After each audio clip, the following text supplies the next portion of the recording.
Sometimes you got a zip file, then after you unzip it, you find the file name for the unzipped file is garbled or corrupted.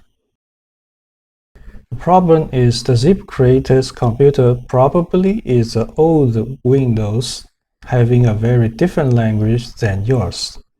In this example, the zip probably is created on the old Japanese Windows, and if I use a non-Japanese, for example, a Chinese or English Windows, I will got corrupt file name after unzip the file. Even I'm on a Mac, on the Linux, the same thing will happen. On the other hand, if the zip file was created on a Mac or Linux, probably it will be fine everywhere, even on a different language Windows or different language Mac and Linux. Because Mac and Linux is using a Unicode file name by default. Now I'm going to show you how you can deal with zip with 7-zip without asking the zip creator, hey, you upgrade your system to a Mac or Linux and send me the zip again.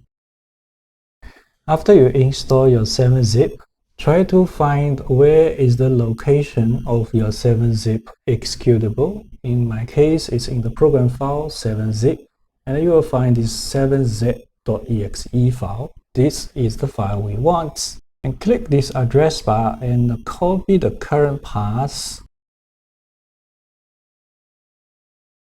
Now search System Advanced Settings.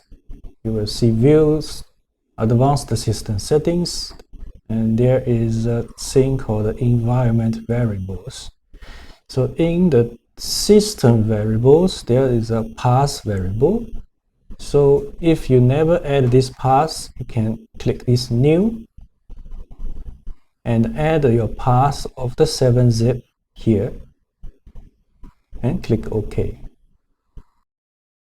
Now navigate the place of your zip file and click the address bar again. So this time you erase anything and type CMD in the address bar.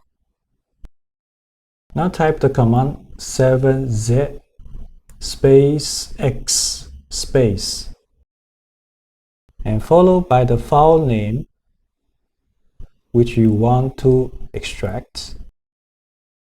Then you have to add -mcp equals the code page number of that particular language. For my example, it's Japanese because I know the zip is in Japanese. So my number is 932. If the zip is in another language, you can ask Google, ask AI, what is the code page for that language? You have to guess the correct language. Then you will see the correct result. For your information, this trick only fixes the file name. It doesn't do anything or change anything in the file itself. If the file is garbled text itself, then this will not apply. If you find this trick useful, please leave a like